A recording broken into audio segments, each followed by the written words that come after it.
Hey y'all, welcome to Art of the Budget. My name is Nicole. My pronouns are she and her, and I live in the Pacific Northwest on the traditional unceded territory of the Coast Salish Nations.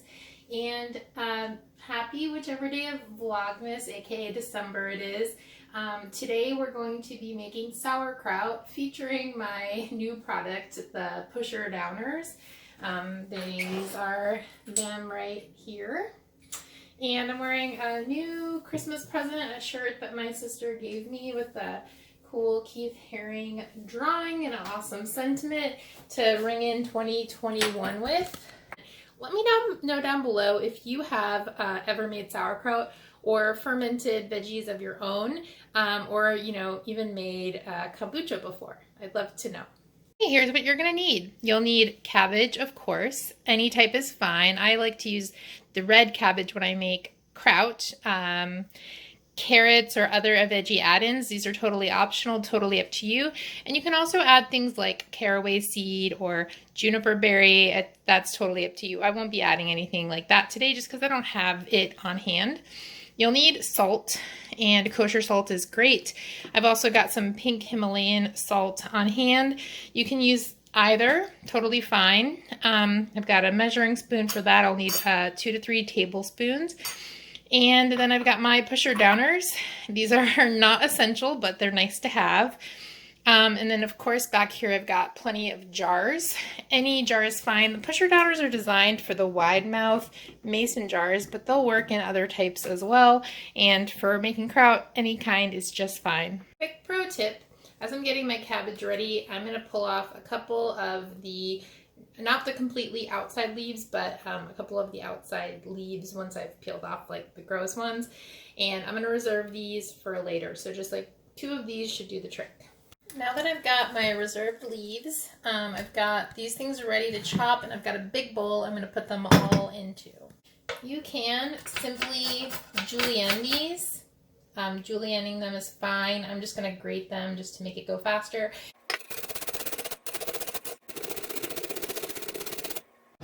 Next, the cabbage.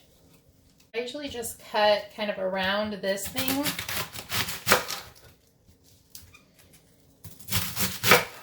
Like coring an apple, and then usually I'll just cut all of this as well. And this is again just a pretty fine but like rough chop.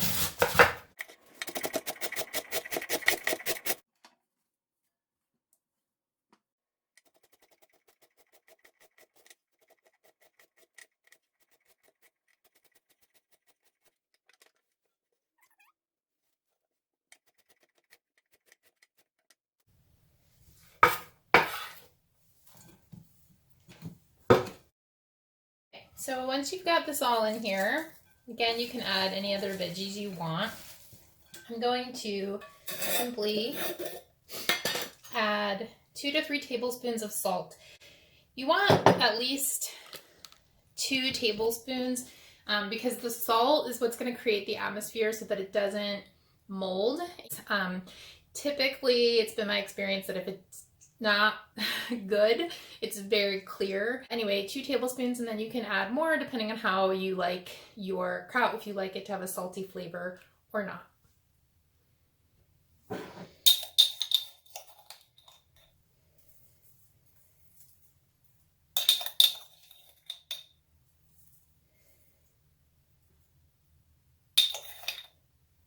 I'm going to do about 2.5. Now I'm just going to kind of mix and massage it in. Make sure it kind of coats everything. Unlike in some other pickles where we add the salt to water, which becomes a brine, in sauerkraut it actually makes its own brine because there's so much moisture that comes out of the cabbage and other veggies.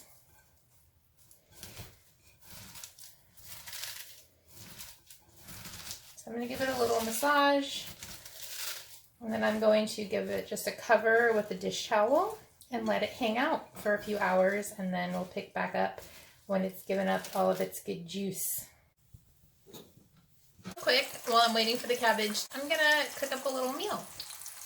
In the pan, I have a good amount of oil. I threw 3 corn tortillas in there, and when they've got a little bit of oil on them, I'm gonna hit them with a little bit of tahini and a little bit of kosher salt.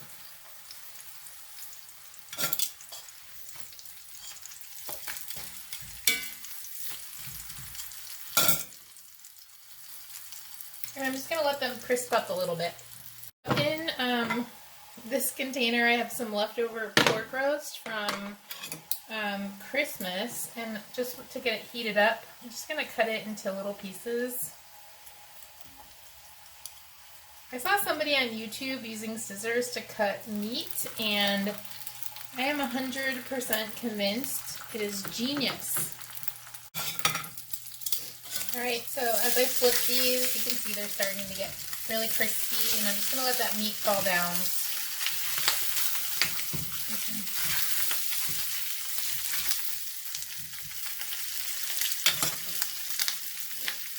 And I've got in this jar, this is a little bit of garlic chili oil that I made as gifts, and I just had a little extra.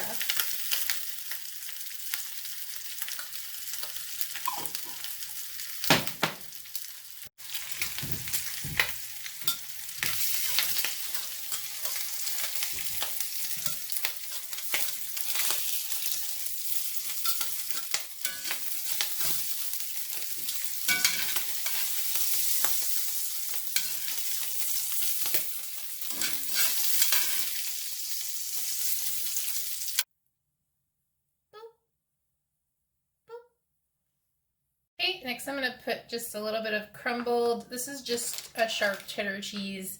Again, it's just what I have around. And I'm going to top with just a little bit of my last batch of sauerkraut.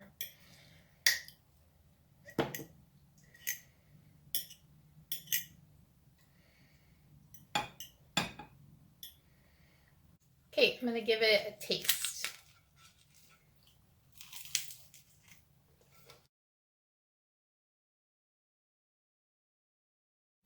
It tastes really good. Between like the oiliness of the tortillas and the pork and the crispiness, and then the crunchy, like sour saltiness of the sauerkraut, it's like a delicious combo, and then that cheese just adds to it just a little bit, that tanginess. So here we are. Everything is good and juicy, and I've got a wide mouth mason jar. Just going to start putting my kraut in, and this can be a little bit messy, but no worries. I'm going to, I think, do 2 of these.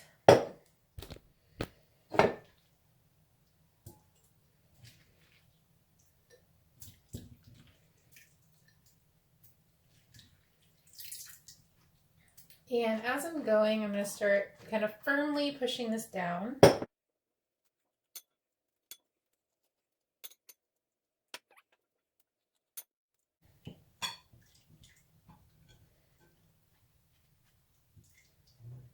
Right, now that I've got all of the veg in, I'm going to go ahead and split up the remaining juice. This is going to actually continue to let juice go as it's hanging out in its jar.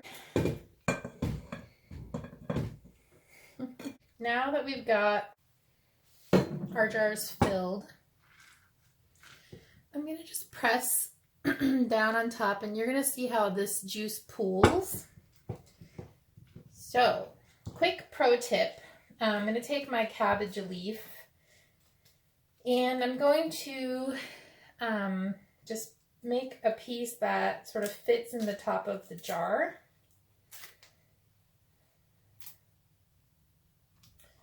Like so.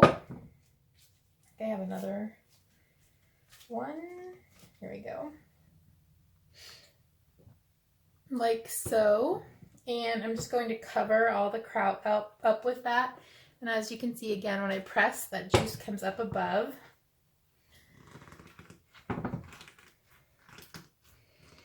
Okay, next I'm going to place my pusher downer. So I'm going to do the single piece first. So my initials are on the bottom. Then I'm going to put the other piece right in. So between the cabbage leaf and the pusher downer, you're not going to have many stray pieces of kraut coming up, which is awesome. So I'm going to do the same over here.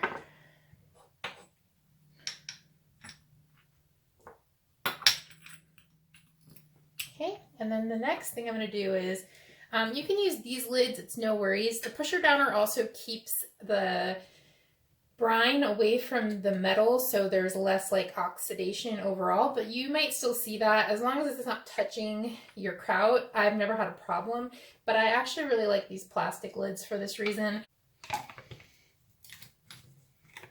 Okay, so we're going to push down the lid onto the pusher downer, and then we're going to just engage the lid. There we go. And so as you can see, the juice is above the pusher downer and all the kraut is below it.